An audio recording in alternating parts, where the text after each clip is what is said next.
long before they became mainstream talking points. It's always a pleasure to see you, my dear friend. How are you?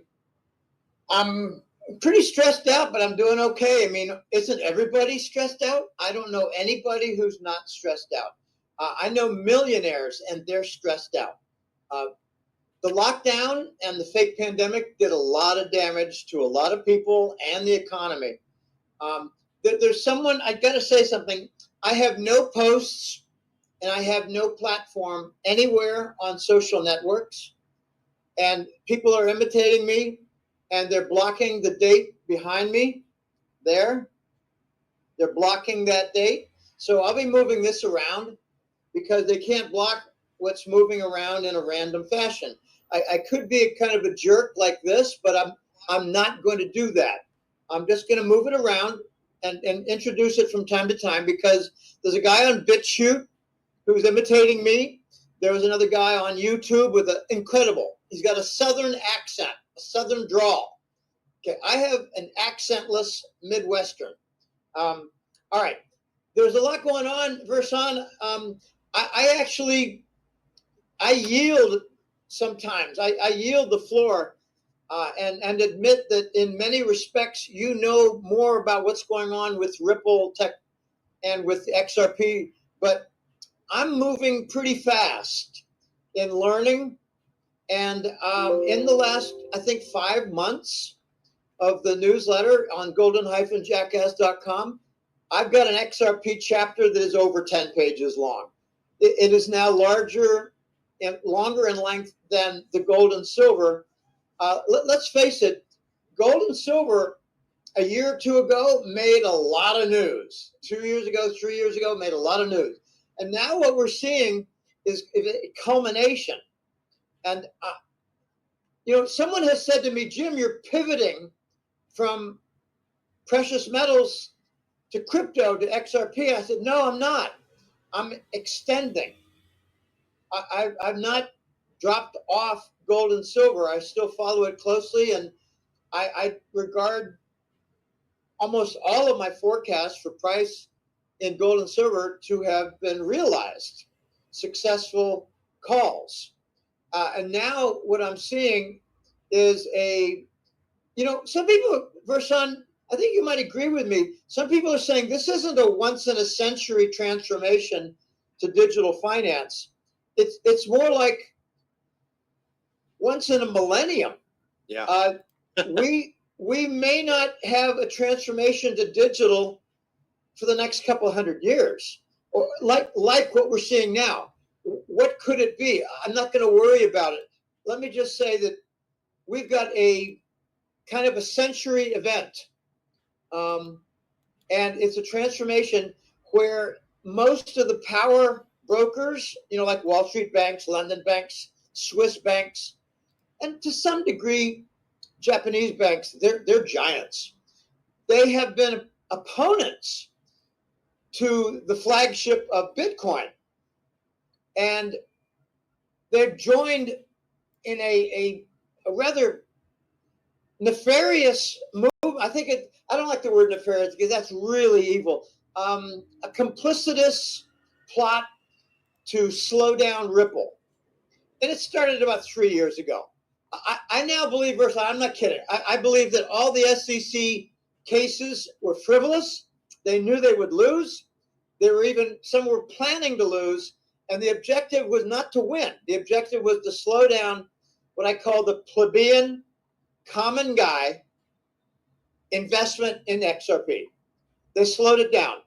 I mean, how many different exchanges banned XRP? I mean, I just learned, and I wasn't aware of this. I learned something all the time.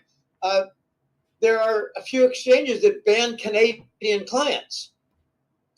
I didn't know that. So a friend of mine in Toronto was talking to me. So what we have now is after 2 or 3 years of lawfare, let's face it, using the SEC to slow down Ripple and to cripple them and to eliminate private, I call them plebeians. We're plebeians. We're little guys, all right? We're not whales. We're not even big fish. We're plebeians. When I was in the YMCA, I was on a swimming team when I was a little kid. like 10, 11, 12, 13 years old. I wasn't a great swimmer. I was just a good swimmer. And you had minnow, flying fish, shark, and whale. So when you hear the whale being mentioned, I think of, okay, well, who are the flying fish? Well, we're minnows, okay? We're little people. And I call them plebeians at the same time. There are not many people who own, like us, who own XRP. I heard that it's 2% of all the XRP is held by people who have 10,000 coins or more. 1% of the XRP is held by people, plebeians, plebes, who have 50,000 coins or more. It's only 1%. So, when people say, oh, they're knocking down the XRP price because they're trying to shake us out, there's not many people to shake out. They're not, I don't think they're shaking out. I think what we have is corresponding decline because a lot of different altcoins are down. There's not a lot to be gained. If they take it down to $2 flat or to $1.95, they're not going to realize another billion coins. It's not going to happen that way. So it's really, and this brings up a really important point of mine regarding XRP. I believe that there is a quid pro quo going on where Ripple executives and maybe, let's face it, they might know 5 or 7 whales, okay? I don't know. They're not going to tell us. They're not going to say, hey, well, we got a buddy who's over in Morgan Stanley and he's a whale and he does favors. No, they're not going to talk like that. They're not going to tell you what they're doing. But my guess is the following. Ripple and the executives and a certain group of whales are working with the coin exchanges.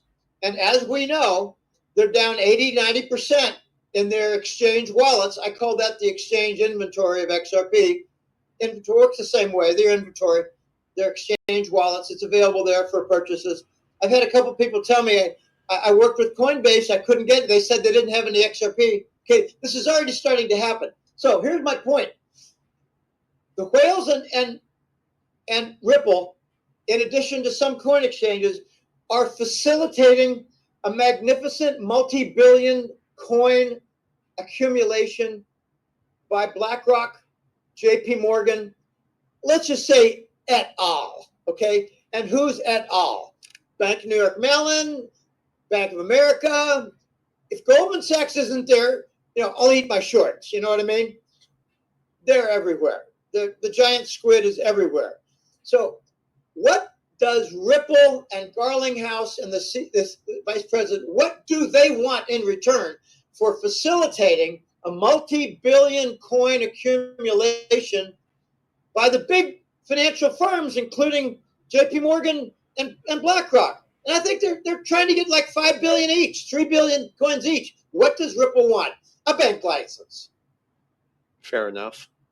What else do they want? They want a lot of cooperation, and they probably got it at the Ripple Swell meeting. I think it concluded yesterday, the conference. They had 20 major financial firms represented there. Maybe it's not just they want the Ripple Bank license. It's Ripple Bank Trust. Interesting name. Okay, I tend to think anyone who names themselves trust, they want your trust. Okay, so that's interesting. I think Ripple wants cooperation to become the global bridge asset standard. They want cooperation. They're going to say, hey, look, JP Morgan, we'll enable you to earn like $100 billion. Work with us. Be our partners. You're not going to work under Ripple. You're going to work with Ripple. This is one of the wonderful things that Ripple does. They make partnerships. Agreed. And that was evident with the squabble with respect to SWIFT. SWIFT came out and said something stupid and dishonest. We're working with consensus, and we're going to, build our own transfer system. We're not going to use XRP, and we're going to build it on the Ethereum rails. Oh golly, just try rotating on this, because it turned out that Thunes, which I don't know exactly, I think they had about 11,000 banks involved in their consortium. They're all using XRP with SWIFT transfers. Okay, so Swift is a liar. What's Swift's problem? They don't believe in a win-win. They believe in a win-lose. So they won, and they said Ripple lost. They're working with consensus. Who cares? Maybe they'll have something in a couple of years, whereas Ripple had something 3 or 4 years ago. Okay, Swift. Here's my prediction: Swift is going to crawl on their knees and kiss the Ripple ring and ask for XRP cooperation. That it could happen in the next 4, 5, 6 months. Okay. There's another big issue that I've got with respect to XRP. It's not so much a forecast as it is an interpretation. The second big thing, you've got the NASDAQ, and it's 52 trillion that they want to tokenize, and that includes the FANGMATs, the Magnificent Seven. Those are gigantic. Many of them are over $1 trillion in market cap. Okay, you've got the DTCC, and they're talking about tokenizing derivatives. My gosh, that's not billions, that's trillions. Okay, you've also got, what is it, 30 or 50, I lose track, 50 central banks that are now integrated with XRP. Okay, you've got a number of different, oh, by the way, Ripple just announced a MasterCard relationship. So wasn't that supposed to be XLM's domain, first on? Domestic XLM? Sorry. Well, a whole different discussion. Actually, there's a complementary relationship there, but another time. Another time. Well, the way I like to summarize it in very simple terms is wherever XRP competes, they win. Yeah. Okay. All right. So here's the point, the second point. I mentioned the first about the accumulation in return for a Ripple Bank and global standard.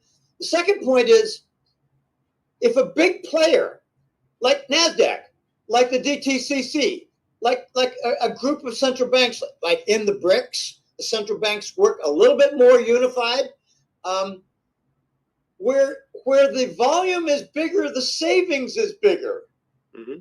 Where the savings is bigger, it's billions. Where the savings is bigger and the volume is bigger, it goes hand in hand with the requirement of a much higher XRP price, like 500 minimum, 1,000.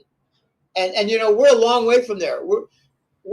I've got a few clients that say, what is going on? It's now can't even hold $2.50. I said, don't let them shake you out.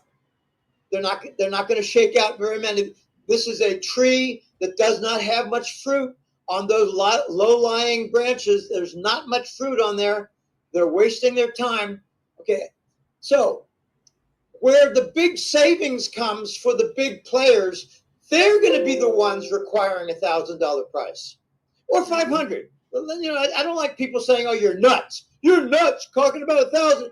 Okay, call it 200 or 500. Okay, when Swift said they're going to ratchet it in 10%, another 20, 10%, another 20%, it's over the stage of months.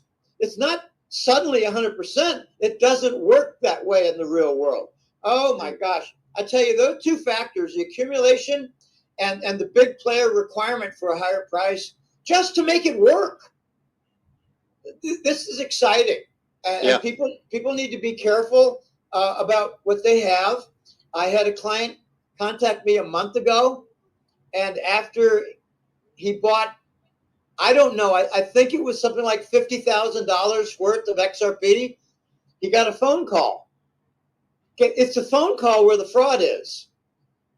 He got a phone call, and they had his banking information, and he had most recent activity, and he had the exact number of coins that he bought with XRP, and told him that he needed to move it. He lost it all. He lost. Yeah. Maybe some advice for the listeners. Nobody's ever going to reach out to you about your digital assets, and if they do, those are indeed indicators that you are possibly being scammed. Okay, let me give advice that goes the next step.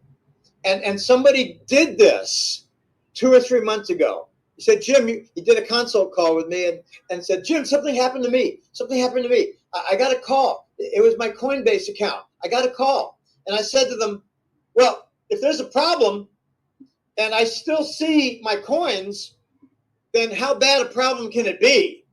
But furthermore, why don't you give me your boss's name and your boss's phone number and the office location, state and city, and I'll call them right away. Thank you very much. The guy hung up. Yeah. Okay, this is how you obstruct them. Give me a phone number. Give me your boss's name. Give me your name. Give me your address, your city. I'll call you back. If I can't call you back, then you're bogus. And they never call. They never call. They never call. One of the biggest problems, I think, with the coin exchanges right now is you can't call somebody for customer service. Hey, I just got scammed. Can you help me out? No, there's nobody to call. Yeah. I mean, there's so much to unpack in what you said. And I'm glad you keep moving that around because, don't let it bother you. No, it's not bothering me. The impersonators and the scammers are certainly getting out of control with the advances of AI. I've seen some crazy things, videos of my own self. It's my voice, but it's not my face. And it is a bit concerning, if they were saying the wrong thing to undermine our credibility and our reputation and saying one thing and not the other. Anyways, so much to unpack in what you said, and I do want to dive deeper. But for Where do you want to go? A note, we're gonna take it there. You'll see. For those who are tuning in and new to a lot of this information, it's very important to make it very clear that SWIFT has really been a tool for weaponization of the dollar against countries around that world that wouldn't bow down to a global financial order. And RippleNet indeed did disrupt that model. And XRP was the real disruption behind it because they were offering an alternative, creating a new kind of financial institution, one that was global, instant, and sovereign. I think that's very important. And that's why these big institutions are fighting them so hard. But indeed, their control is slipping. They are losing control very fast, and it's only accelerating. And I don't think they can hold much longer. And another thing to note is that if you start to look at all of Ripple's developments and the expansion, it's a growing realization, you could say, that Ripple isn't just building payment corridors. They're actually rewiring finance through the infrastructure for an entirely new global financial system. So that's why, to your point, Jim, we're seeing a lot of integration with banks, central banks, cross-border trials under the new Bank for International Settlements frameworks, and this tokenization framework that is popping up all across BlackRock and Vanguard, and you're seeing everybody get involved, but it's popping up also across Asia, the Middle East, Latin America. This is happening worldwide. So, from your perspective, Jim, and I know you did tackle this briefly, but what do you think the real motive here is? We are indeed witnessing like a controlled demolition and transition from a dollar-based system to a multipolar settlement network. I think the objective is to replace the traditional, let's just call it paper-based, paper and email and phone-based, old technology banking system. There's a transformation to replace it. And the big challenge that I foresee, and we're observing elements of it now, is that the old guard has a lot of power. Let's face it, in the last 10 years, it's been rather obvious, last 5 years, rather obvious that doctors and bankers are controlling the world. Doctors, bankers, and militaries. Well, the militaries aren't controlling as much as they're fighting each other. But, where does the power lie? Doctors, bankers, and warriors, soldiers. Okay, what I believe, you talk about the integration. I focus a bit more on the partnerships. Certainly there's integration, certainly, and expansion and building out the infrastructure. Yeah, but that is being done now in a very astute manner by Ripple with their acquisitions. Okay, I have a list. I'm looking at it right now. Hidden Road, 1.25 billion of multi-asset prime brokerage. So they got brokerage. Rail, 200 million. That's not a lot for stablecoin platform. Okay, that's great. G Treasury, I think that's really big. $1 billion acquisition for G Treasury, corporate treasury bonds. And I'm hearing it's like 15, 20,000 different corporate bonds that will be able to be moving around in the Ripple ecosphere and final bridge asset transfer with XRP. Evernorth is really clever. Another $1 billion. And I believe, and this is a bit my interpretation, but based on what I'm reading, it's a venture cap internal firm. It's a venture cap subsidiary and tech services and partnership funding. Then there's Trident, $500 million, Treasury Reserve Management for corporations. Then you got a bunch of little ones, and I honestly hadn't heard of any except SBI Holdings out of Japan. They're like a liaison for the entire nation of Japan. And I don't know how many people are aware, I know you probably are, but it was November last year that the banking authorities in Japan ordered XRP compliance to every single Japanese financial firm for this year. Last November, they ordered that. I heard a rumor, and I can't substantiate it, but the Bank of Japan ordered no more usage of SWIFT. Yes. I tend not to believe that, but maybe it's true. They want to use XRP because there's savings. Yes. SWIFT I see that. SWIFT is going to be relegated to a secretary that handles all the data and memos. I had a broker once, and he used to say, "Runner."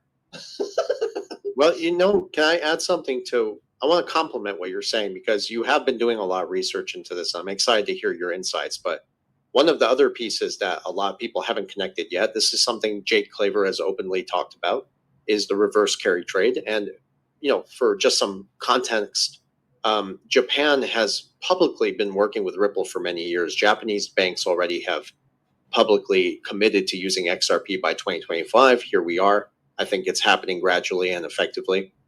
But they have been preparing for this very scenario because systemic stress is hitting global liquidity markets, and that's tying us back into the dollar. But as more money is going to flow back into Japan and the credit markets are going to come under more pressure, this is when you're going to have this necessity, this need for some sort of neutral instant settlement system that's outside of the dollar or even the yen.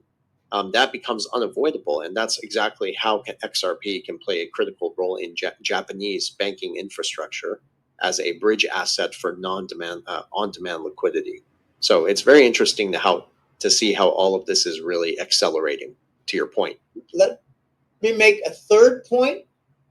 Okay, I came with my notes. These are major points, in my opinion. I can get to the Japanese yen carry trade in a bit because that's huge, and I've been talking about that for 5 years. Okay, let me go back a little walk back in the 1980s when I'm not sure. I don't think you were alive. No. Okay, I finished my doctorate in 1980, and I got a job at Digital Equipment Corporation. And 4 years later, I left the quality control area of that business. And we were number 2 at the time. I'm a Decky. I will be a Decky for as long as I live. Digital Equipment Corporation, DEC, DEC. It was IBM number 1, DEC number 2, Hewlett-Packard number 3. When I got to the marketing research job, I changed jobs because I had a really, really crappy manager in my quality control work. That was 4 years. It wasn't wasted, but it was interfered with and not properly rewarded.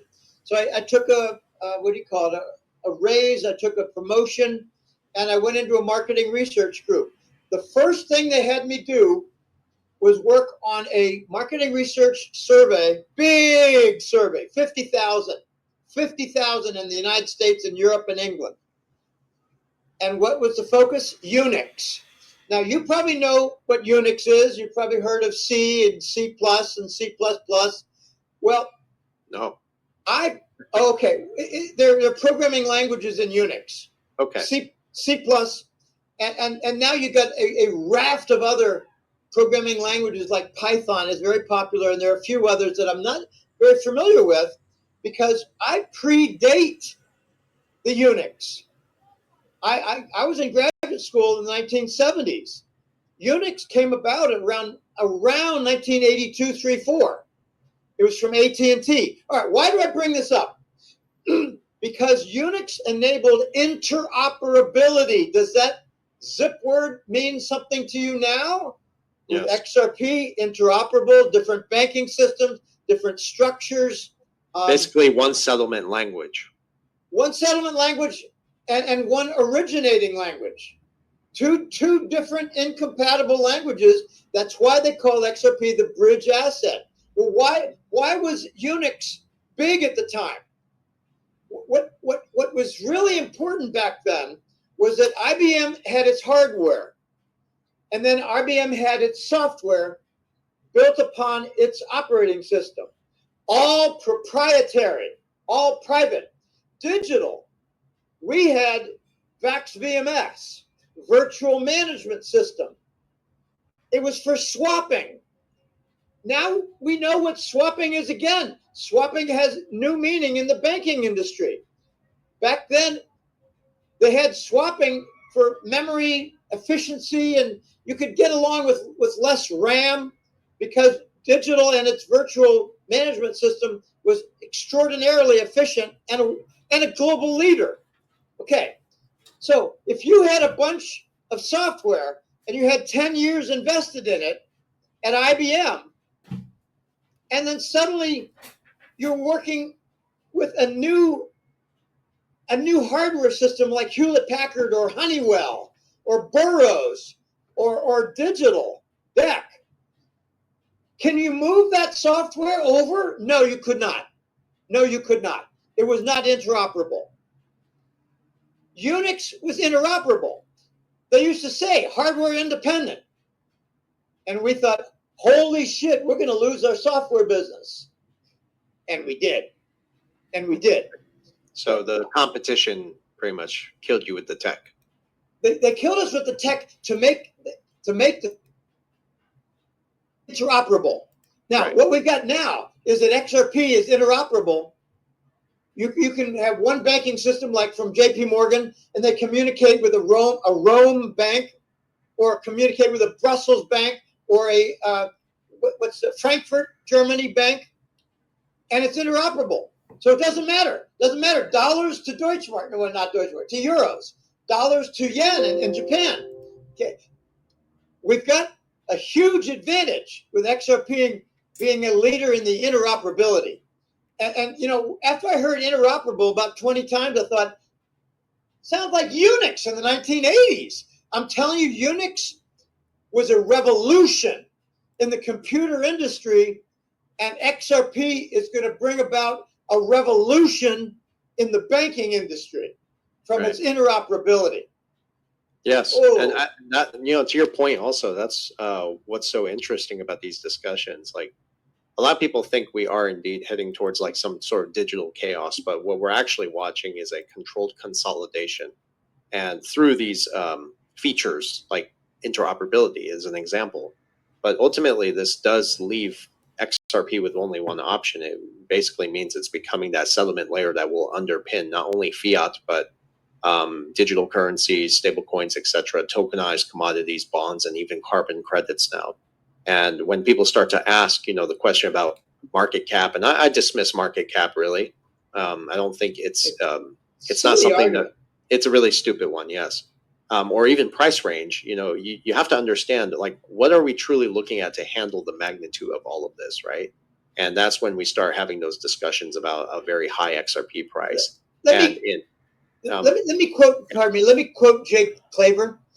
He said, "I'm tired of all these market cap limitation arguments. What exactly is the market cap for email?" Yeah, it's silly. What a great question.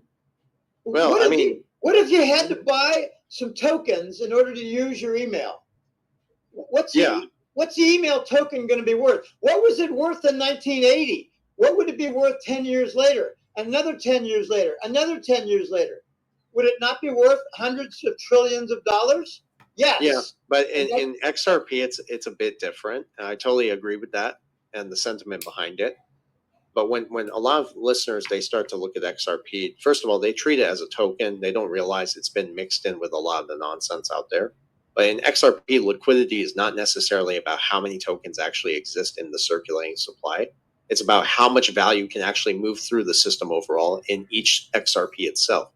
And that kind of ties us into the discussion we'll get into here in a moment. But the higher the price is of XRP, the more greater its liquidity efficiency is. And exactly. That means fewer and fewer tokens are going to be required to settle larger and larger transactions. And I did write an interesting article about this on X. It's getting a lot of coverage, and I really appreciate that from the rest of the community. But I gave an example in there that if you're trying to settle, for instance, worth $1 billion of a cross-border settlement, and if you had at $1 per XRP, that transaction would require 1 billion XRP. But if you had a $10,000 XRP, just to give an example, per XRP, that means it would require just 100,000 XRP. So you're significantly having fewer and fewer tokens moving across that network because there's less slippage, there's lower volatility, there's friction. Faster finality. Exactly. Less friction. Very exciting. And that's why I'm very optimistic about this. That's why the big players, with their big usage and their big volume and their big savings, they're going to want a big price. Exactly. It's not very difficult to follow that logic. I've actually had some good arguments with people who are what I consider to be uninformed. I don't want to call them ignorant. Not your brother again, right? No, I haven't talked to my brother in 5 years. Okay. 5 years. I know that's hard to believe, but no. I have no interest in further communication with my brother. I'm sorry, but yeah, that kind of goes back to the pandemic. It really destroyed lives. Yeah, families. So, if you're going to advocate Marxism in the United States and be an opponent to liberty and the republic, there's the door. Yeah, I know people like that. I have no interest in a conversation with them. Sorry. Mm-hmm. I don't know where you want to go next. No, actually, I mean, if you don't mind, I mean, we can always remember we can bounce back and forth, and it's for us to bounce back and forth because there are so many other pieces in this that are all tied together. I do want to talk about what has transpired since we last spoke, and I'm sorry to the audience that it took a while to do part 2, but since we spoke, gold has made a significant move, and not just in price, but in purpose, and that's what's so important for people to not miss out on. It's not just a passive store of value anymore. It's gradually being reintegrated back into the monetary architecture as collateral. And when we start to dig even deeper into this, and I want to get your take on this, Jim, I'll ask you here in a second, behind this transformation, how gold is actually being remonetized at the institutional level, and of course, how XRP is being positioned as the settlement mechanism above that overlays it all. So I know you have been analyzing this for a while in depth since we last spoke. And, I want to ask, what are you seeing really in terms of gold's role? How it has changed in the last 6 months? And of course, how is it tying into what banks are doing globally and even XRP? I think the big shift in the mindset regarding gold is that it's no longer thought of as a barbaric metal. It's no longer thought of as in terms of what income it can produce. And I got to say, Warren Buffett, you're a big fat liar. He got called away. He got called away after selling. Mark Cuban too. Mark Cuban. I just want to put that out there. Oh, okay, good. They got called away after writing covered calls, and they lost their silver. Well, Warren Buffett, I don't know the full story about Mark Cuban. He's a bit of a detestable figure. He's a liar. What I believe has happened is that there is it's hard to call it a transformation. It's a complete shift of mindset and perception. We now are recognized as having entered a tremendous unresolvable problem of having a debt foundation. We have a debt foundation and we got a gigantic debt. And we've been told that debt is a good, solid foundation, but now the big, fat $38 trillion debt is causing the entire global financial system to stutter, to fail. For instance, big banks in the United States are not lending institutions anymore. They've lost, I think, 3/4 of that function. Unless and until, for instance, the Wall Street banks and the big bank giants in the United States realize an enormous gain with XRP, they might no longer be insolvent, then they can go back to becoming a lending institution again, instead of a predatory institution that captures commercial property because they won't roll over the mortgages. Hand over your keys. I know one case, Northern Midwest, my client's friend lost $20 million because they couldn't find a rollover of their mortgage on a big property complex. Okay, so the realization, Versan, is that gold is a really effective foundation. Foundation. We need to rebuild the foundation. We got a lot of gold out there, and some nitwits, knuckleheads think, well, gold should go way down to $100 per ounce because there's so much of them. Yeah, so much gold. And I tell them, this is my response, and I'm sassy. I'm always sassy. There are a lot of television sets in U.S. and Canada. There are a lot of shoes. Why doesn't the price of TV sets go down to $20? There's a lot of supply. The reason is they're not for sale. There's a lot of gold. It's not for sale. It's set up, and it is now promised to be the foundation.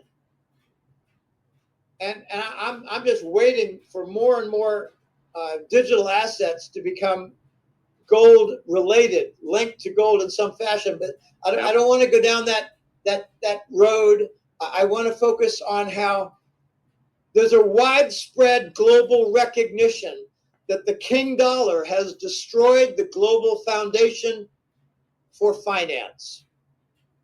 Very powerful statement. Very true. And XRP is very likely the top candidate to replace the Treasury bill for global trade payments. I agree. Now, let's leave out the Forex reserves, because that's the other side of, it's trade payment standard and global reserves standard. But that's pretty much up in the air and a lot of dispute. And, it's integrated with stable coins. And I think, I just think it's just a time bomb before Tether has a volcano that resembles diarrhea. I love your analogies. I like my metaphors. I work on my metaphors in my quiet time. Let me also say, here's another one. SWIFT is the standard bearer of banking obsolescence. Interesting. Haven't heard that one before. 7% errors. I just had an error last week, a SWIFT error. Cost me 3 days. SWIFT error, 7% SWIFT errors. Okay, those SWIFT morons, you got to get with the 20th century here. I'm sorry, 21st century. And get in gear. And I'm afraid I would really like to hear that SWIFT is relegated to memos. Okay, hey, runner. I love that. A commodity broker would say, runner. And every time he did, I would laugh because I met him for lunch in Chicago. It was a very interesting meeting. Commodity traders, mostly bonds,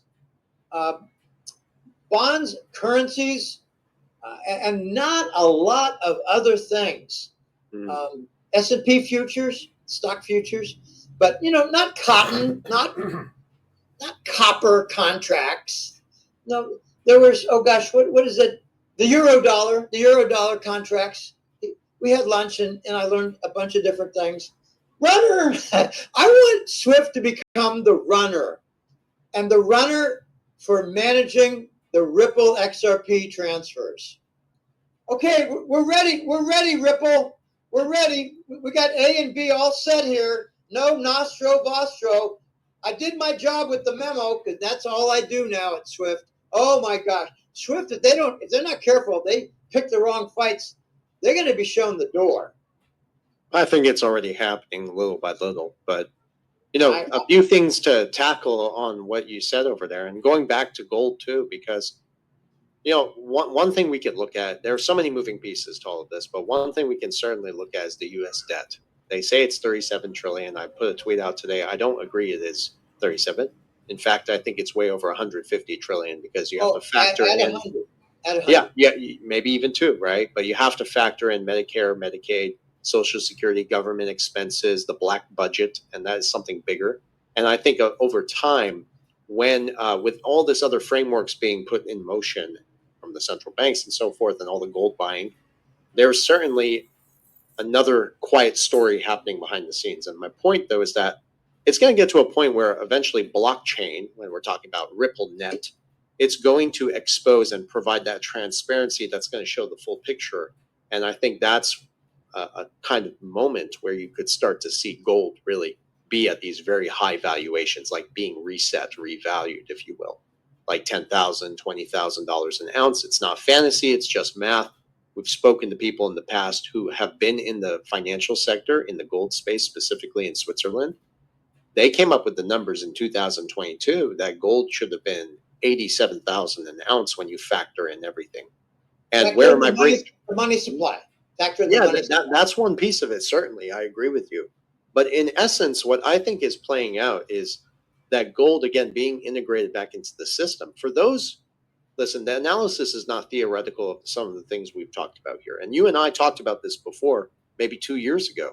But the mechanisms are clearly being laid out through institutional adoption, institutional behavior, central bank positions, liquidity being focused around regulatory frameworks. What regulatory frameworks? We're talking about the IMF, the BIS. Now, my point, though, is that gold is going to provide stability and intrinsic value for where this is all going. And I think XRP is going to be that layer, enable settlement, transfer that can move value like gold across markets, creating a bridge for traditional and digital finance. But the trend is clear, in my opinion. I think gold is going to anchor value, and I think XRP will move it efficiently. I mean, this is what the infrastructure is telling me years before it may happen. I think we're going to see a reval, Versan. We're going to see a reval. Not going to be just one item. It's not going to be just one asset. How would it be if you distract from the XRP reset reval? If you have a $20,000 gold reval, you have a $150 silver reval, or $200 reval for silver, and at the same time you reval your XRP to be 1,000 or 2,000. Now that's a big jump for XRP. That'd be like 1,000 would be 400 from what it is now. You're basically saying, to complement it, basically if gold's price is quietly being revalued at some point to support this new system, basically to backstop the tokenized reserves and these debt instruments, it's very possible we're going to watch the early stages, but eventually get to a place where global repricing takes place, and that will actually require XRP to match that value that's flowing across. And the gold reval and silver reval will be a distraction. People won't focus entirely on the fact that they just jumped XRP more than 100-fold. And that will be to enable its proper designed function. Yes. We cannot have a global adoption of XRP with a $50 price. It will not work. So what we might get is a segmentation coming, where there'll be some BRICS nations, there'll be Japan, Korea. I think the United States is going to be a laggard. We're going to be a laggard. We're not leading. We're not leading jack shit. We're leading in congressional disunity. We're leading in civil war. We're leading in election fraud. We're leading in border disputes where we can't even control our own borders. We're leading in cartel warfare. We're leading in bickering, partisan bickering that shuts down a stupid shit government. We're not leading in jack shit. That's why I think we're going to be following the rest of the world. And I just read an article today. It said Japan is now considering that they should follow the BRICS movements and initiatives rather than the Western, because the Westerns are so bent on war and bickering. Well, I think they're fighting for survival, and they're just disguising it as national security. And here's another thing to your point. I actually tweeted this like a year ago, that if you look very closely at some of the things we talked about, Jim, it would seem that something is being built called ARC, where basically America, Russia, and China are going to have a coalition against the European countries. And where I'm going with this is interesting. I'm going to ask you about it, and I want your honest, unfiltered take without getting me kicked off YouTube, if that's possible. But it's very possible that if you look closely at everything, it seems that we're moving in the trajectory of the BRICS nations, but we're not calling it that. And we just keep showing American strength when really, I mean, example, 16 states in the US are now putting laws in place to make gold and silver legal tender. We are looking at silver, we talked about this last time, where it might even become a strategic asset for our government.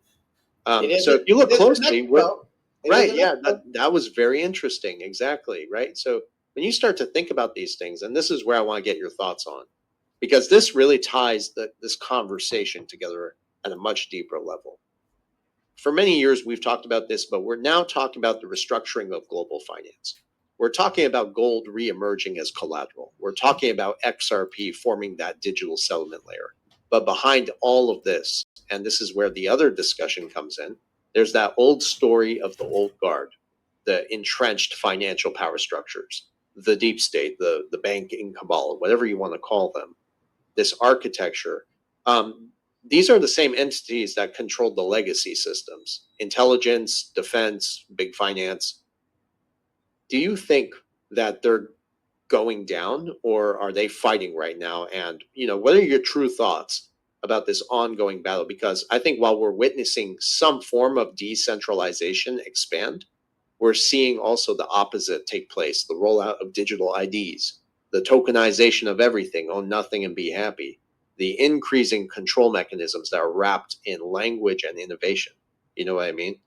So it's something I worry about quite often, and I've made it very clear I will not participate in the system if they try to force some chip into my skin or something along those lines. I call it the banker cartel. Sure. And they've got a cartel business model, and it's loaded with profit, and it enables fraud. It permits fraud with impunity, insider trading. JP Morgan, duplicate serial numbers for treasuries, a certain building in South Manhattan that went down. Yeah, loaded with that kind of data.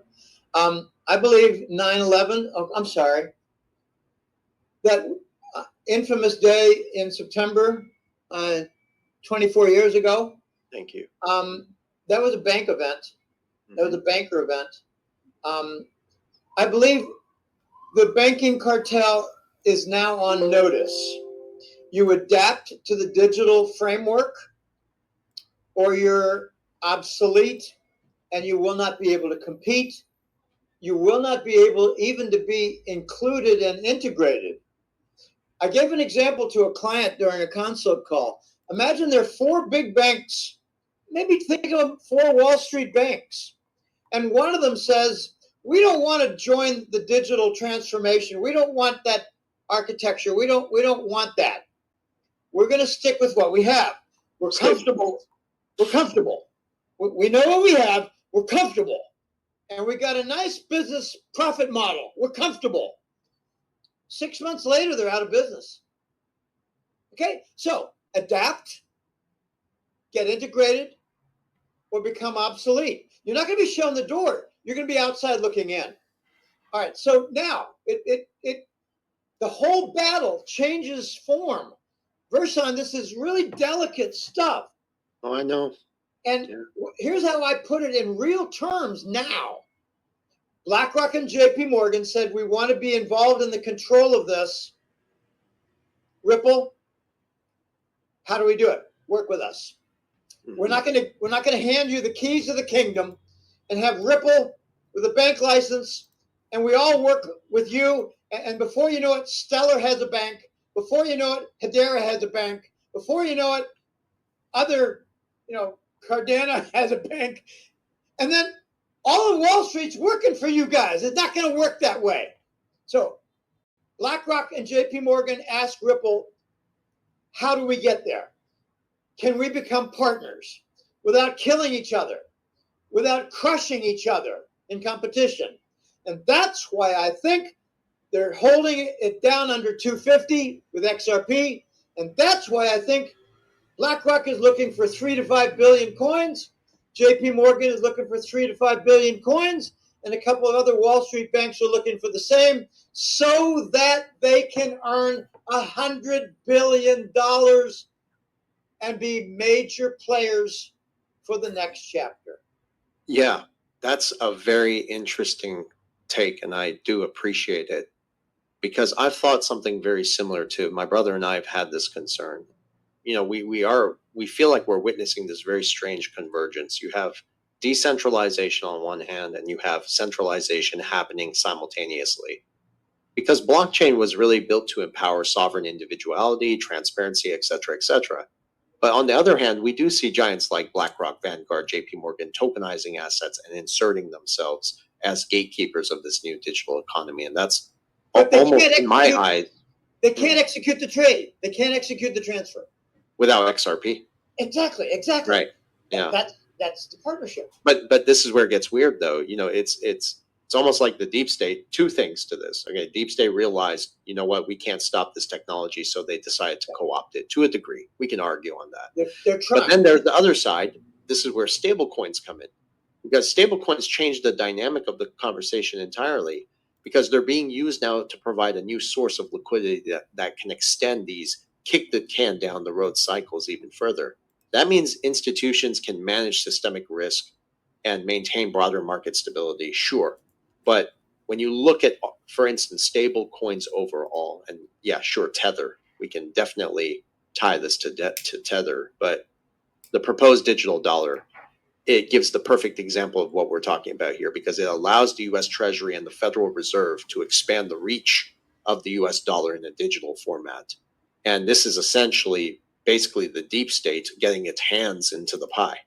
And I said this word for word long before David Sachs stood right by Donald Trump and discussed this live. It gave me goosebumps.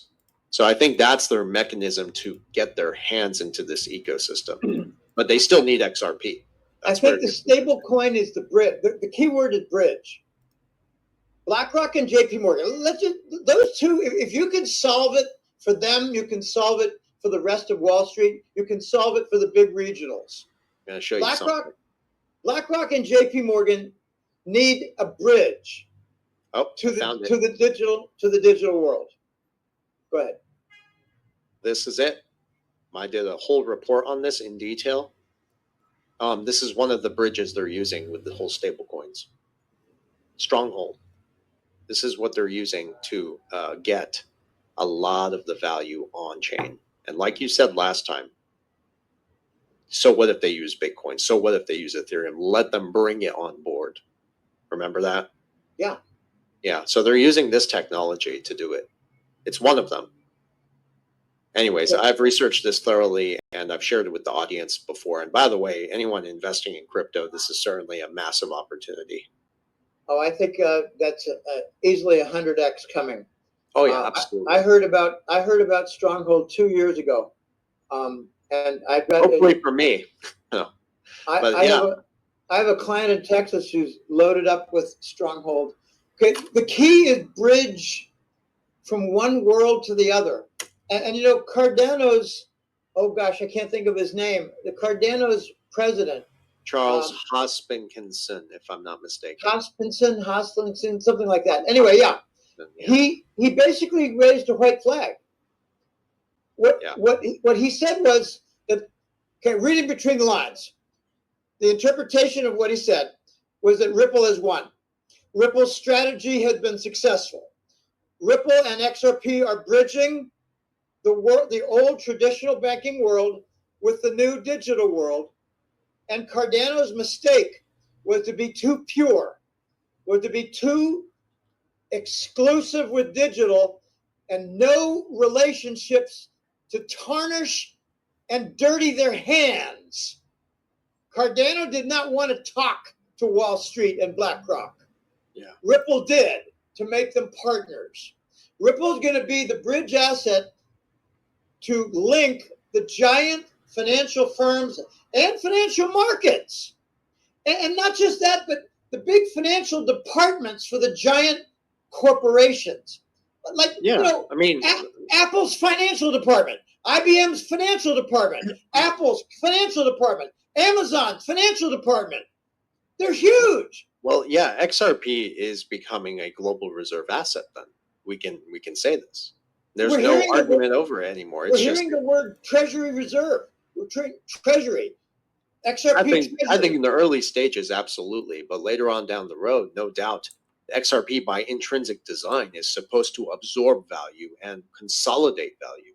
That's how it becomes. Everybody holding an XRP token essentially is holding a stake in a system that is gradually consolidating everything around it. In a protocol. Now, how long will it be before Google announces this? I'm just fast forward 18 months ahead. Yeah, okay? Trend forecasting, yes. Google announces and Amazon announces they've got a $20 billion profit from their XRP held in their treasury. Yeah. Yeah, things just really start to get out of control. And the Amazon stock and the Google stock goes up tenfold. Okay. And this is basically the real play, how XRP can be used as leverage later on down the road. Another discussion for another time. And other, Silicon Valley firms, they know about the development with XRP better than most of your average Joes running around in St. Louis, Detroit, Denver, and Atlanta, and Miami. Okay, I focus on bridge. Okay, Unix was interoperable across computer architectures. XRP is interoperable across different financial systems. Yes. Structures and their own protocols and their own, oh gosh, what's the right word? Their own standards. Okay. When I was at Digital, we had huge arguments over whether you could use and how long will it take to take a bunch of software, a whole library of software for IBM and make it usable in digital. Unix solved that. XRP is going to solve the same thing. Interoperable. Right.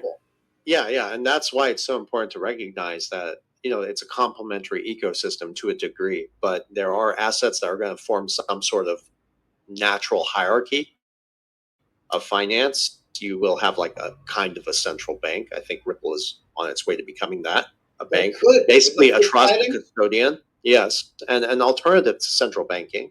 You have retail markets, which are very important. Of course, I think XLM is fulfilling that role to a degree, and that's debatable as well. And then you have the payment rails. So each of them is interoperable. They're all built to flow and bridge to each other, and they're all compliant with the regulatory framework. So this is kind of what you're referring to, a new messaging standard that's being adopted globally by banks and central banks and individuals alike and small businesses and so forth. Let me introduce yet another important point from my notes. It's hydraulics. You've got 100, 200, 500 major corporations in the United States, Canada, Western Europe. They all have to play ball, collaborate, and become partners with the bridge asset for doing their transfers. How many are there? XRP, XLM, Cardano, HBAR.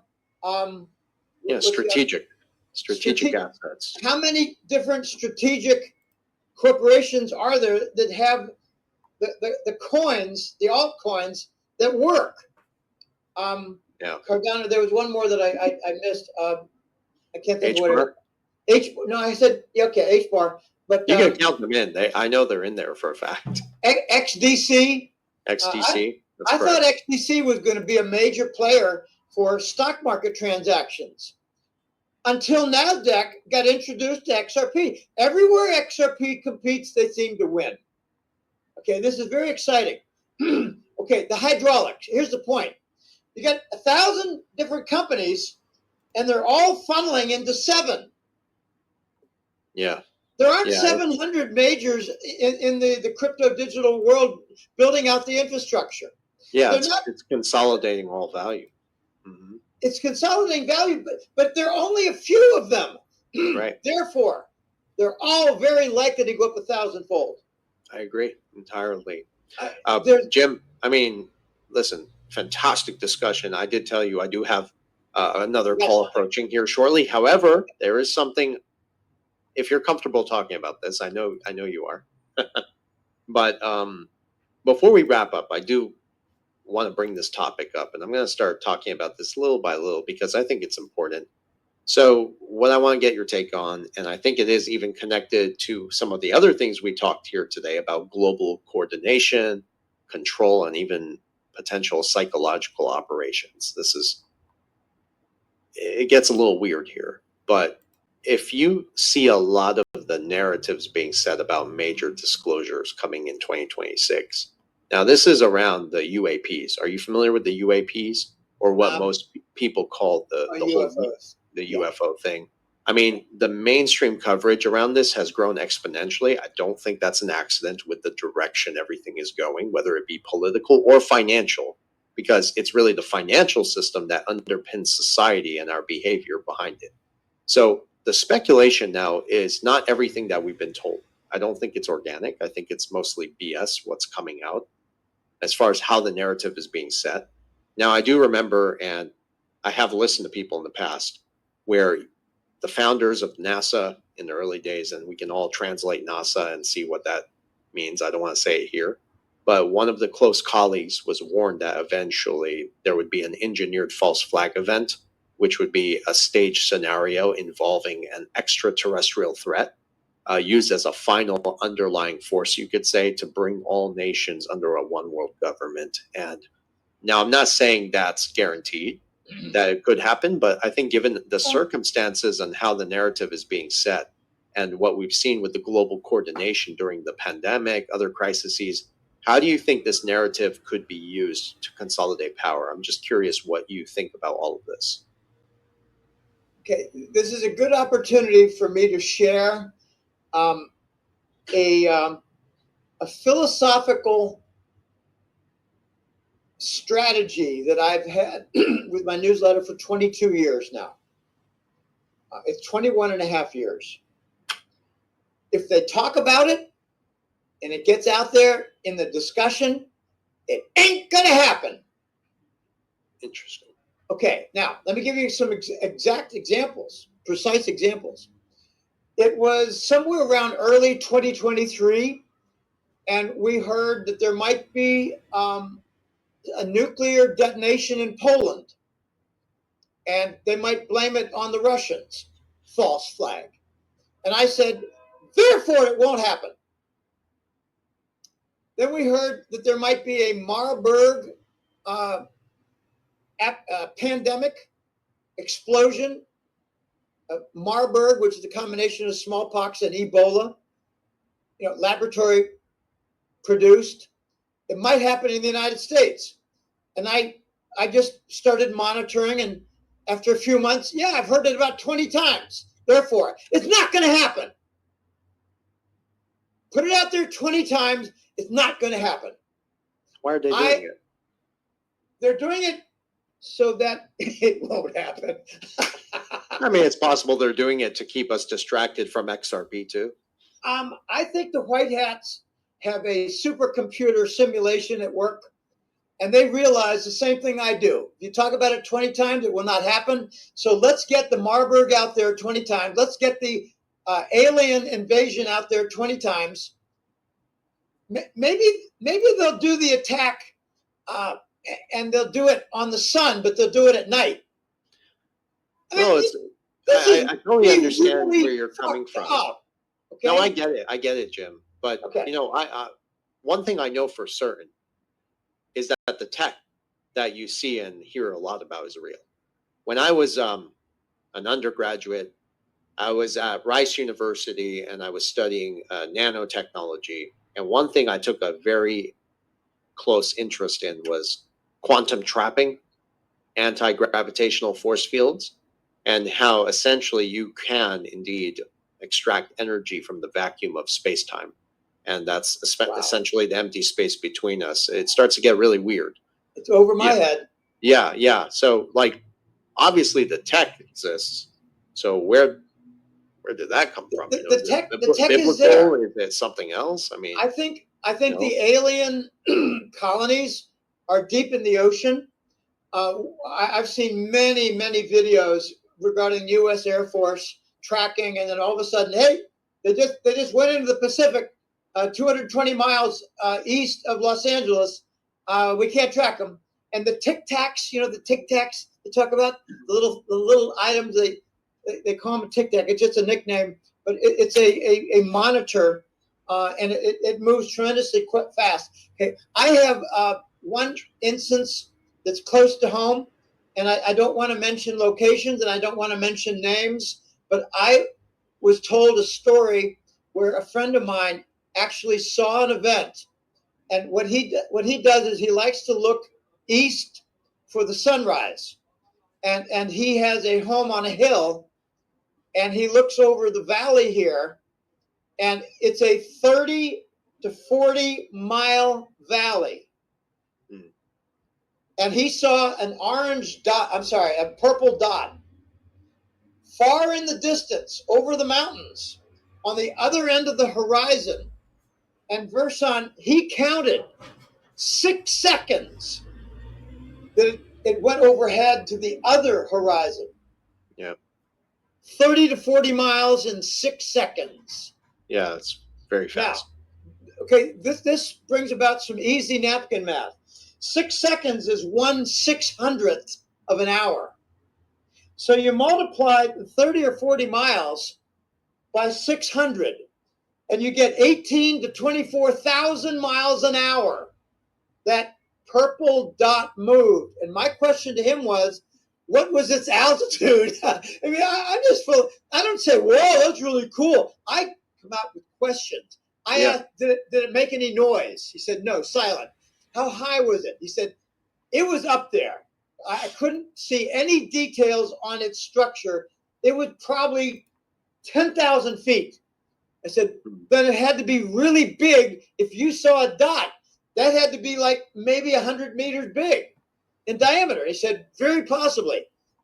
20,000 miles an hour. Okay, we're not alone. I was in X-Files. I love that stuff. I had a crush on Gillian Anderson. I thought she was just gorgeous. Anyway, we're not alone. They're hiding in the ocean. Underground. And they're hiding underground, and they're hiding in full view among us. Interesting. With disguises or adaptations. I don't want to get into all that. Yeah, but no, neither do I. I just wanted to. Your question was on the event to bring about a global power shift. Mm-hmm. I think it's more likely to happen over a failed foundation to the global financial system. I think it's also more likely to happen regarding a geological, geophysical event like, what's the word? Magnetic pole shift. That's already a concern. I put in the October report the mid-Atlantic current disruption, and that's where warm water and cold water circulate along the Atlantic and go all the way below the equator, and salinity is involved for density of the water. The denser water moves more slowly. The pure water that's not so much salinity, it doesn't move as fast. That whole current is slowing down, and it's really alarmed a lot of scientific people, scientific research types in the U.S. military, and that's one reason they're focusing on Greenland. That's just one of several reasons. So what are they terraforming? Changing the ionosphere, changing the temperature of the planet. I don't think it's aliens. I don't think it's alien technology that's affecting the planet Earth. I think it's the human influence. It's pollution. It's garbage. It's not carbon dioxide. How stupid is that? That is stupid. And they're calling nitrogen and carbon dioxide pollutants, taking over farms. Okay? These are essentials for life, and that's why they're attacking them. They're essentials for life. Oh wow! Okay. When you see these scientific, what do you call it, science fiction movies like Blade Runner 2050. Oh, I've never seen a tree. That must be really beautiful. Okay, that's the fear. We're going to lose our trees. We're going to lose because of the carbon dioxide that's being attacked by these assholes like Bill Gates. I've got a joke, and it's not intended to be a joke. How many times do we have to execute Bill Gates? How many times? Oh, wow. Yeah. It's been 3 already. We're up to number right? 4. We're coming up to it. Supposedly.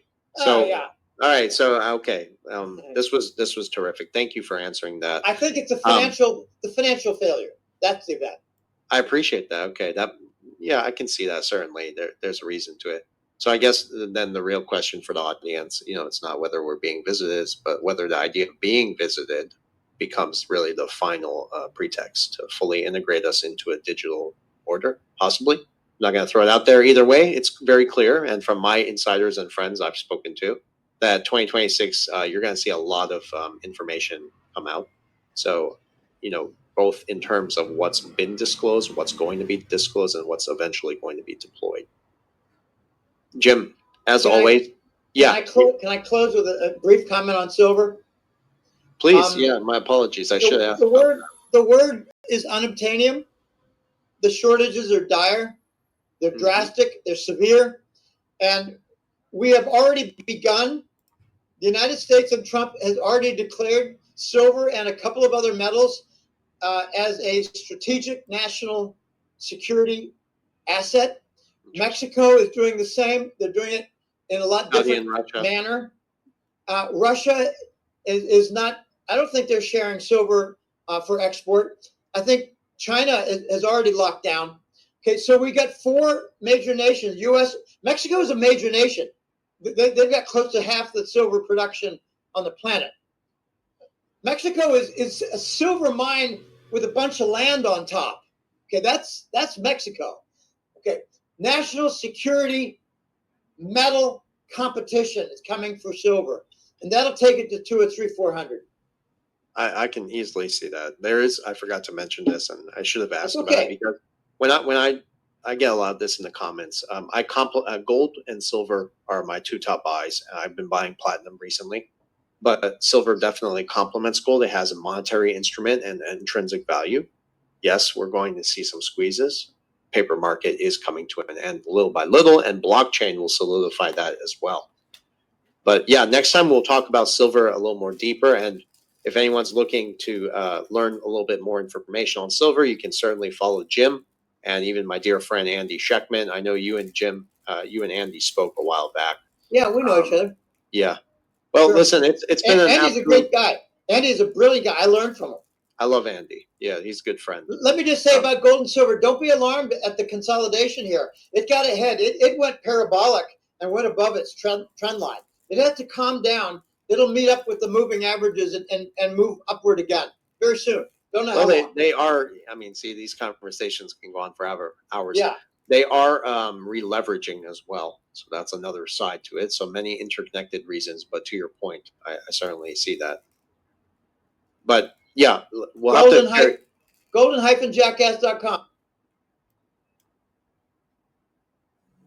24, standing at 4-7, and tell them SGT report sent. Game, Jim. I have a clip from Pedo Joe I want to play. I have a clip from Jerome Powell I want to play. And I have a clip from Robert Breedlove that I absolutely must play as we lay bare the facts about our decaying country. Jim, welcome back. How are you? Oh, I'm doing okay. Nobody's doing really well. but I'm doing okay, and I'm here. I'm alive. I'm well fed and well rested, and for that I'm grateful. I got to add a couple things regarding Taylor Swift. My sister said to me last night after the game, you know, Jim, she's been through a lot of men. Okay, fine. I noticed the only demonic evidence and symbol during the halftime was the display of Maui football coaches and various players, and most of them did not talk about or recognize that it was a laser hit. Jim, they called it the fire. You're so spot on. I just have to interrupt and say we were at a bar restaurant attached to a grocery store because we ran in to get some items for a little party we were having with family. And we saw that propaganda piece you're referring to about the Maui football team. And of course, they soft pedaled it as they showed the destruction of those directed energy weapons fired. And Jim, I couldn't contain myself. In the bar, I literally shouted, so everybody could hear me, what a bunch of propagandist BS. Those were directed energy weapons. Yeah. And nobody knows. Nobody cares. Sean, it was 5 football teams that had coaches there. There are a bunch of kids. And the kids, one after the other, showed the little demonic symbol. Every one of them that I saw. Anyway, apart from that, the singer, the music at halftime, it was free of symbols. It was just a lot of black musicians. They were very good. And the game did not seem to be rigged. I was rooting for San Francisco just because I have a strong dislike for Travis Kelce of Kansas City, who was paid $20 million by Pfizer, and who took some criticism by the old Green Bay Packer Aaron Rodgers, who played 4 minutes for the New York Jets. Rodgers, I think, was told shut up because he was criticizing Travis Kelce and called him a sellout. That was the word Rodgers, the Hall of Famer, a sellout. Okay, you know, we're seeing a string of events. I remember vividly the Super Bowl in 2013, where they turned off the electricity so that Beyonce could not do her satanic show.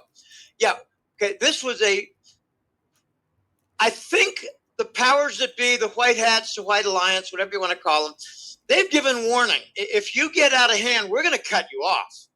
If you get ridiculous in your halftime satanic bullshit, we're going to cut you off. And remember the 2016 London Summer Olympics. Yeah. The closing ceremonies with hospital beds, babies thrown out of helicopters. Okay, that was a preview of COVID. Mm-hmm. All right, you know, our culture is ridiculously sick, ridiculously lost, and I hope that it can be recovered. But I've been saying something, and I firmly believe it. A third of the U.S. population, it could be like 110 million people, are dumber than a rock and probably never can recover their mental and cognitive ability. I'm giving up on 1/3 of the United States. I think I appeal to 1/3 of the United States with the newsletter at Golden-Jackass. I call it the hat trick letter because there are 3 things that are the objectives. I appeal to 1/3 of the Americans because I believe they're honest. They believe in the republic. They believe in an honest currency. They believe in an honest leadership. It's not bribed. They believe in no narcotics like NATO and Langley. My gosh, NATO is the N in NATO is for narcotics. Come on, wake up. There's 1/3 that can be swayed, and I have not given up on them. I lost my college roommate, my favorite college roommate from Ohio State, and it was really kind of tough because we argued a year, 2 years ago. And I told him, Bruce, if you keep following your doctor and keep getting these boosters because of a variant, my gosh, a variant. So you're going to be dead in less than a year. And he was dead in 5 months. Yeah. My favorite college roommate. And the cognitive dissonance is alarming, Sean. His widow contacted, when I think of widow, I think of like a 75-year-old lady. Well, She is 72 or 3 or 4. Anyway, she's a very nice lady. She comes from the Vermont lineage of governors, and she's a smart lady, and she was my friend, and we socialized many times. I went up to Vermont 15 times to visit Bruce. It's a beautiful area, but it's loaded with, Grateful Deadheads and liberal morons. Mm-hmm. And anyway, Julie said to me, here's your cognitive dissonance, then I'll drop it. She said, I know the medical profession, the medical sector is a horror story. I know it's a nightmare. I know they've done a lot of damage, but I'm really glad I got vaccinated and boosted. Oh, my God. Yeah, I know. Look, man, you're absolutely right. Cognitive dissonance and total brainwashing has doomed about a third, maybe half of this population.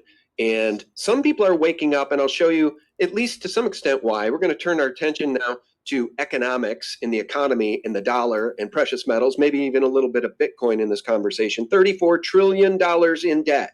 Everybody knows what's up, right? Well, that's not true. A lot of people cannot point the finger squarely at the Federal Reserve and our out-of-control criminal government. It should be noted that $8 trillion USD has been counterfeited since 2020.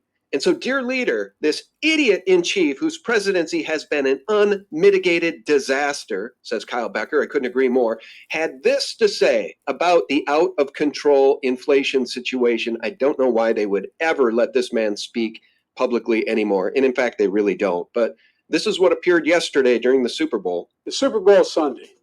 If you're anything like me, you like to be surrounded by a snack or two while watching the big game. When buying snacks for the game, you might have noticed one thing. Give me a break.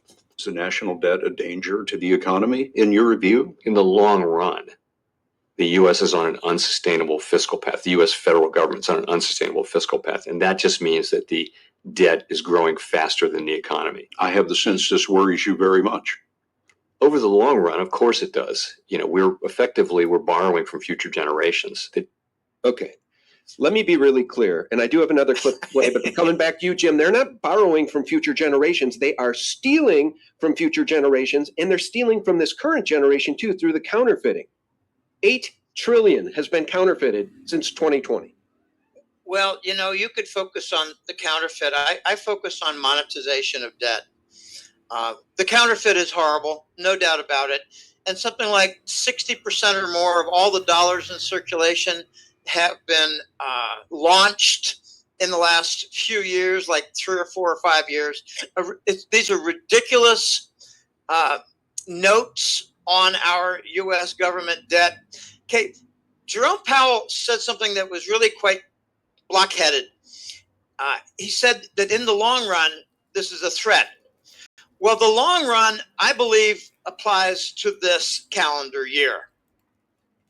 The long run is now. The long run is the next few months. It's not a decade or two away. We've got $34 trillion in debt. We're running up just recently, Sean. It's $10 billion a week. We're running at an annual rate of over $3 trillion in new debt. We've got $1 trillion in borrowing costs on an annual basis. But here's the kicker. To me, this is the most important part. We have to roll over and fund between 8 and 10 trillion this calendar year. Hey, Jerome Powell, you know this, and you did not mention this. That's not the long run. That's the current run. It's not even so much an intermediate risk. It is a short-term risk. I mean, like a March crisis and like a June, July crisis. I found it quite interesting, Sean, that at Christmas and early January, I was saying, I do not believe that we're going to get through June or July without a bond market crisis that could actually be the makings of a default. And remember what a default is. If they start redeeming on a large scale, high volume, a lot of treasury bonds held by foreigners, and they give them 65 cents on the dollar, that is a default. That's a haircut and a default. In the last 5, 6, 7 years, we have lost the U.S. government. I'm still a U.S. citizen. I'm still a patriot. I'm still fighting for my country, fighting for the human species, fighting for my planet.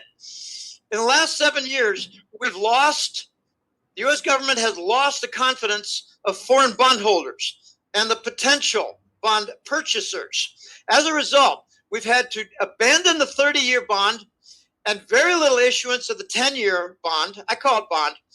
And they've resorted to 7-year, 5-year, 3-year, 2-year, 1 year in maturity. And there are a lot that is maturing. It's almost 1/3 of the entire U.S. government treasury bond in existence.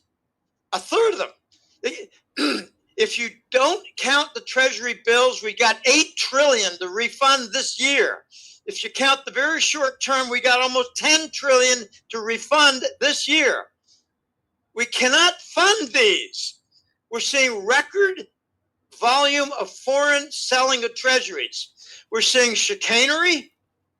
We're under the table, the U.S. government Department of Treasury is handing money to Brussels, Belgium, Ireland, Cayman, Norway. We're handing it to our friends, and they're buying treasuries, and I think they're coming back within 30 days to the U.S. Treasury and to the Fed, and I think out the back window to the Exchange Stabilization Fund.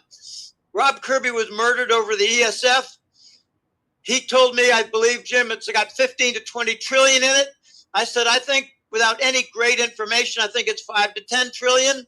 We talked about how the Exchange Stabilization Fund received its influx from 1 out of 4 OPEC dollars coming back to the U.S. Treasury for holding, for safekeeping.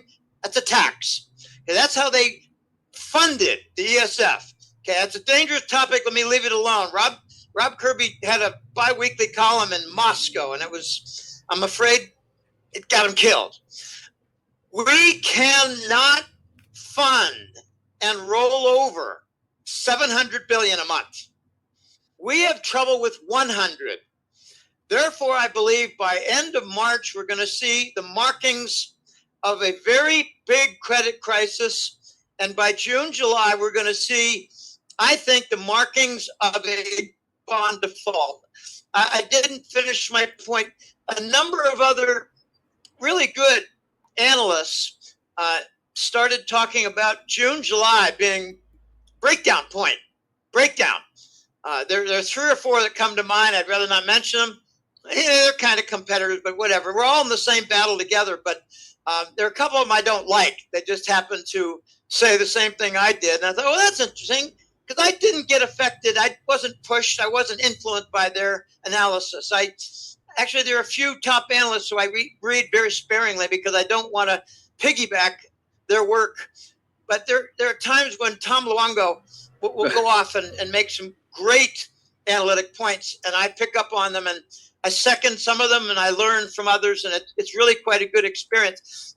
Sean, we're not going to make it to November, and I don't know that we're going to get past July without a bond crisis that looks a lot like a default. They're never going to say default.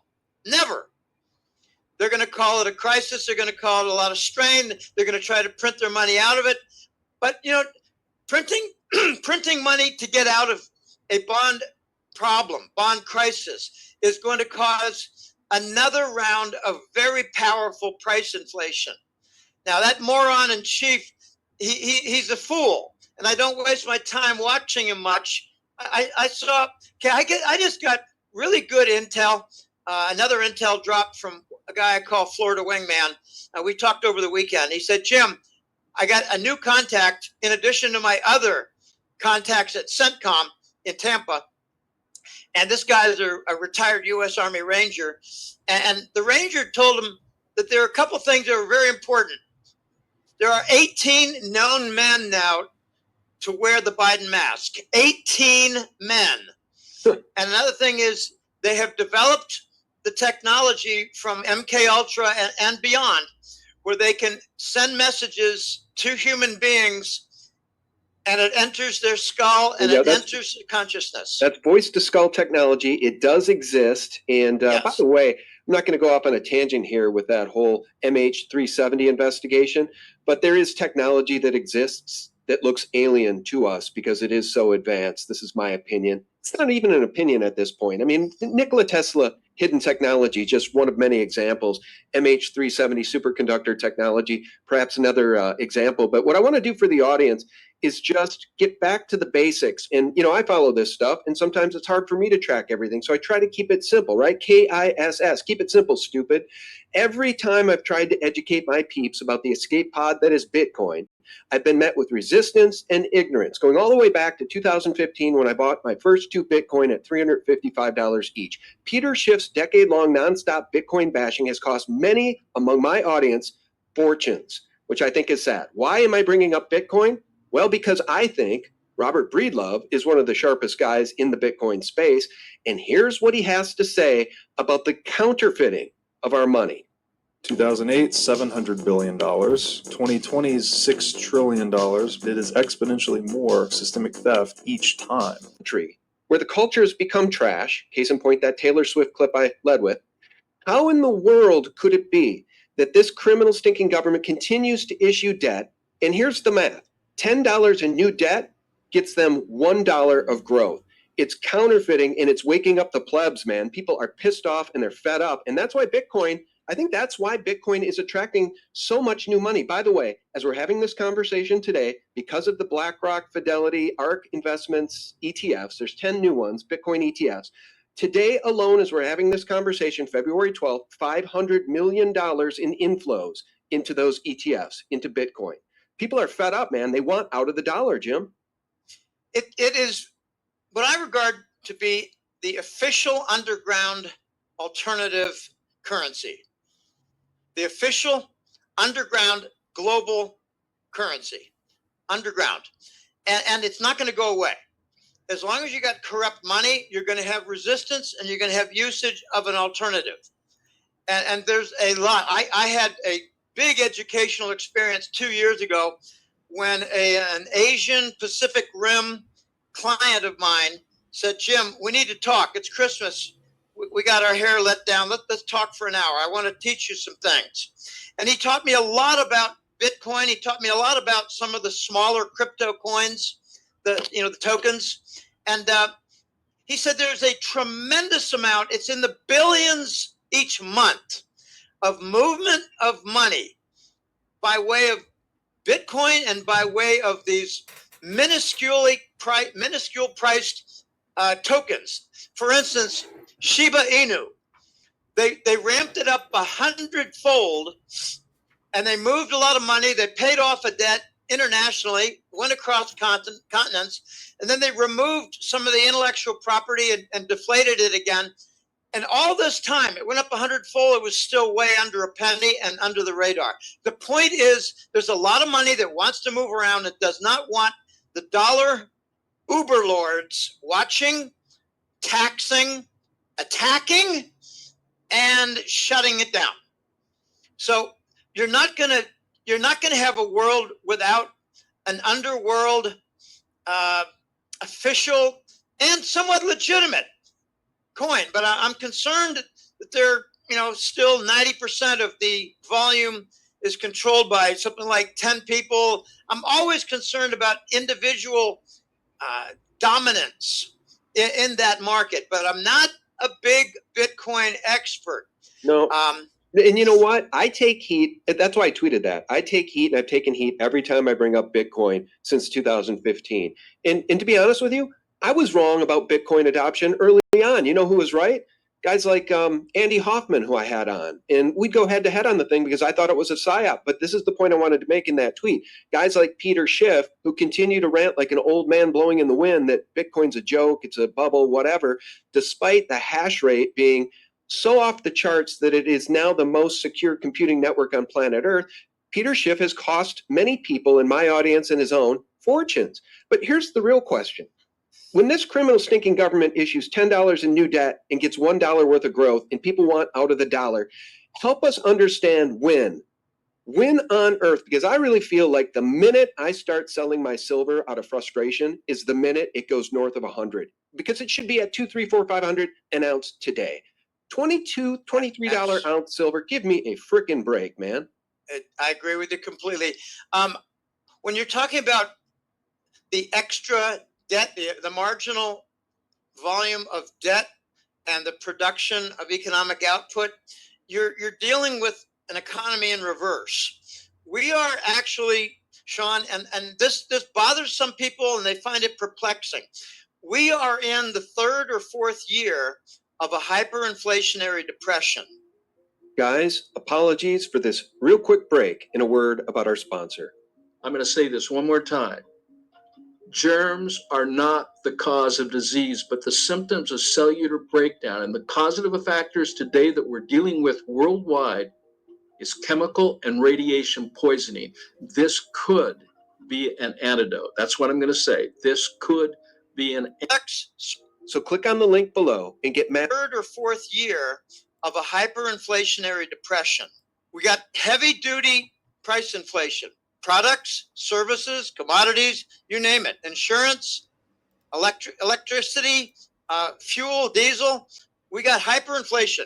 Now, let me get to the depression part. And this is not complicated. People need to wake up. If you look at the actual price inflation in the last 4 years, it's been running somewhere between 13 and 18% per year. We've been reporting it with a 7% error that is rather consistent. That 7% error. We're underreporting the CPI by 7%. Now, if you take the nominal GDP, which is the economic output, and they conduct their own routine fraudulent adjustment for inflation, they use something that's even lower than the CPI. It's called the deflator. The deflator index. That's what they use instead of inflation, because nobody follows that, so they can make it even lower and downplay inflation even more without you even recognizing it. The error in the GDP estimate is 7% almost every year. So if we say we got 2% growth, it's really -5 recession. If we say we have only 1% growth, we have 6% recession. If we say we have a 1% recession, we really have an 8% recession. We have a gigantic depression, and it's multi-year. They're printing money, and I focus on something that's a little esoteric. I focus on something called money velocity. Okay, you can look at the money supply, and that's very informative. And by the way, the money supply was very tightly correlated with the gold price until 9/11. After 9/11, they used the extra money in order to short the gold market. They brought out GLD, they brought out SLV, two fraudulent ETFs. They don't invest in gold, they don't invest in silver, they invest in shorting the gold and silver markets for all the fools and the gullible people who march their money into it. The point is, the money velocity has gone way down, which means you can pump in new money and it's really pushing on a string. It's a very strange concept, but I mean, what happens if you push on a string? It's not like you push on a nail, a spike. You push on a spike, it'll go through your skin. Push on a spike, you can make a big dent in your desk. If you push on a string, nothing much happens. That was a Greenspan term, might have been Volcker term. I don't know, I don't care. But we're not getting the result of extra money pushed into the economy. And, you know, I just read a report last week that said almost all, like over 90% of the economic increase in activity output was from the government. Okay, and this is really sickening. And here's something even worse. A good portion of the economic output from the government is sustaining and funding the unvetted illegal immigrants. Okay, this is costing like 30 billion. I don't know whether it's 30 billion a month or 30 billion a quarter, but it's costing a shitload of money. I got a quick couple stories to tell you about the unvetted immigrants. One was from a Los Angeles client who said, Jim, my Salvadoran gardener was taken away and deported back to El Salvador. His wife called me up to pick up his tools, and she and her friends were going back to Salvador. And the lady asked her Salvadoran wife, the wife of the gardener, what else can you tell me? And she said, Donald Trump, Team Trump, has hired several thousand Salvadoran army regulars to come into the country and to capture and deport unvetted immigrants. And this has been going on for some time. Whoa, that's one story. Another one was the Los Angeles. Oh, they were both Los Angeles. This was a client who had ownership of an Airbnb apartment building, not real big. And he walked in on his tenants, and they were 3 different migrants from Latin America. And he immediately noticed a crate, like 1.5 feet high, 2 feet by 3 feet, loaded with pistols, loaded with ammunition. And the migrant said, "You can't come in here." And he said, "Hey, I got news for you. I'm the landlord. This is the United States. I can walk right in. Besides, I knocked." They're arming with crates, waiting for the immigrants to arrive at their destination apartment and hotels and whatever. It's gotten way out of control. They're now occupying New York City public schools, and the public schools are having teaching from home. The immigrants are occupying New York City hotels and New York City public schools. We're in the middle of an invasion, and my hat goes off. Credit goes to the Texans, who are resisting. Governor Abbott, who has not been a shining star, Sean, No. but Texas is resisting, and I think it's going to result in a threat for secession. Because I got a long email from a guy out of Texas. He said, "Jim, I need to tell you these 10 things about Texas. I've been in Texas all my life. I'm a loyal Texan. I'm sick of what's going on." He said to me, there was a movement, an initiative with signatures in Texas. It had to get something like 600,000. They got 1.5 million. About 300,000 were tossed out because they were supposedly, computer generated signatures, online signature submission. Anyway, it got dragged out. They slow walked it. And then some legislator in Texas gave the argument that you didn't make it on time. All right, so he slow walked it. And then he said, you didn't have sufficient number of signatures. Well, they did. Okay, so there is going to be a gradual uprising of the people against their own legislature in Texas. Yeah. They want on the ballot a secession. I don't know what you call it, referendum. And according to the polls, it'll get like 80% approval. This Texas migrant issue is going to result in a threat for secession. And people need to understand, how do you pronounce this damn word? It is not succession. They're not succeeding anything. They're seceding. It's secession. Secession. Abandoning the Union. And Texas, being the only state that used to be a country before it was inducted and included into the United States Union, they have the balls. They're going to move toward gold as legal tender. They're going to shut the border down. And by the way, the border is enormous. The border goes on and on and on, all the way to El Paso. They call it Eagle Pass. There's another one they call something Port, like Port City. Okay, there are miles and miles and miles of unprotected border, without barbed wire, without walls. Yeah, and let me just interject. So what's happening in Texas, publicly, with the Eagle Pass conversation and the video cameras down there, and Patriots going down there, and the truckers going down there, convoy going down there to try to shore up the border, the reality is a half mile away, the border's still wide open, a half mile away from all eyes on Eagle Pass. But here's the thing. I want people to understand, I know my audience does, please spread this far and wide. Wake up the normies. We are being invaded by UN troops. We are being invaded by Chinese troops. I've got some information I want to share. It's on my phone. I won't tell you who sent me this until I can vet it out, but this person said this. My Canadian friend told me about dozens and dozens of fighting-age men arriving in unmarked large planes near the U.S. border, having deplaned carrying only backpacks, then ushered into unmarked buses.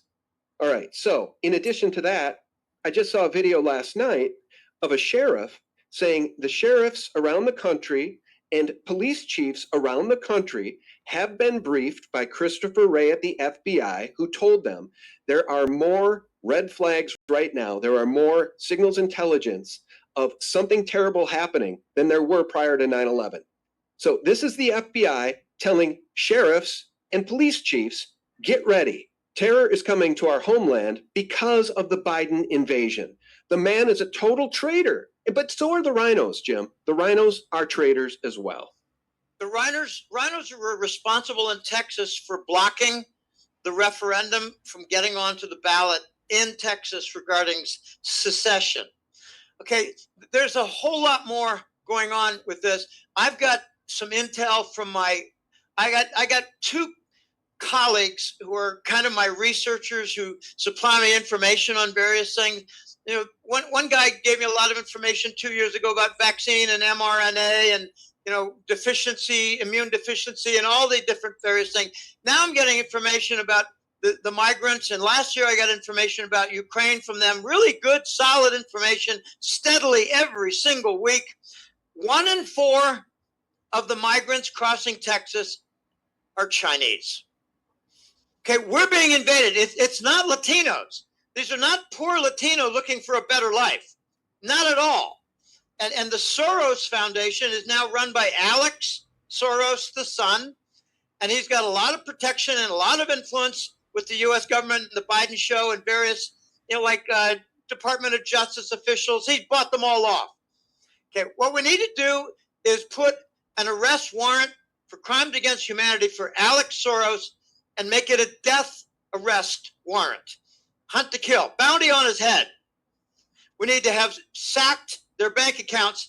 And, you know, a very big development, Sean, I don't want to run out of time without covering this somewhat, but Jamie Dimon of JP Morgan, by all indications, and this needs to have a follow-up, I understand that.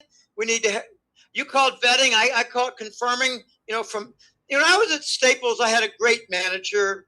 He was a doctorate in statistics, but in social science, demographic statistics. And he taught me something. He said, you want to prove something? Get it from 3 angles. Get it from 3 angles or 3 people that's not the same source. So I'm working on this, but it looks by all indications like Jamie Dimon went to Davos to tell them that their game is over, that they cannot restore. Remember, the Davos had a theme of restoring confidence. You can't restore confidence after a failed global genocide event and after an illicit economic lockdown that ruined a great deal of the small business sector. You cannot restore confidence. But what happened in a nutshell, Sean, and this is coming out in more than small drips. JP Morgan has been implicated in managing the Epstein enterprise. I mean, all the different things that they did. Extortion, bribery, travel, real estate, you name it. JP Morgan managed their funds. So they managed the child trafficking, they managed the funding, they managed all the different bribery toward silence for speaking, control of judges, senators, politicians, whatever, congressmen. Okay, so they get JP Morgan on crimes against humanity regarding Epstein. And I'm talking about Epstein Island. And we don't really know what Trump did for years at Epstein Manhattan. Okay, I think they got some leverage on Trump. I'd rather not get caught up in that, but I just want to mention that. The second thing they got JP Morgan on was something called Data Core, which is a database regarding military weapons, procurement, sales, and that included military general bribery with the Chinese Communist Party. That's treason. And during this entire period of time when the Epstein enterprises were being banked by JP Morgan and the data core and the banking regarding all the bribery was done by JP Morgan, Jamie Dimon was CEO. They gave Jamie Dimon, I believe, an alternative, a choice. You can work with the White Hats, or we will shut down your bank and execute you and most of your vice presidents for treason and child-related crimes against humanity. Now, can I just interject? Like, there's no possible way you could know that. That's just your gut feeling, because you said 2 important things here, which, and I'll quote you. that I think are spot on. Bitcoin is the official underground global currency. That's a quote from you in this interview. And we are in a hyperinflationary depression, which will probably be the title of this video. That's not fear mongering. That's just the truth. And whether or not what you just said about Jamie Dimon is fact, I want to share this fact with the audience. The world is waking up to the dollar and the weaponization of the dollar. And once that curtain is pulled back and you can see the men behind the curtain at the Federal Reserve and, of course, central banks across the world, Rothschild central banks, don't get me wrong. It's not just the dollar. The dollar is the best of the worst, but they're all horrible. And here's what Putin has to say about the grave mistake of weaponizing the dollar. To use the dollar as a tool of foreign policy struggle is one of the biggest strategic mistakes made by the U.S. political leadership. The dollar is the cornerstone of the United States power, but they won't stop printing. What does the debt of $33 trillion tell us about? As soon as the political leadership decided to use the U.S. dollar as a tool of political struggle, a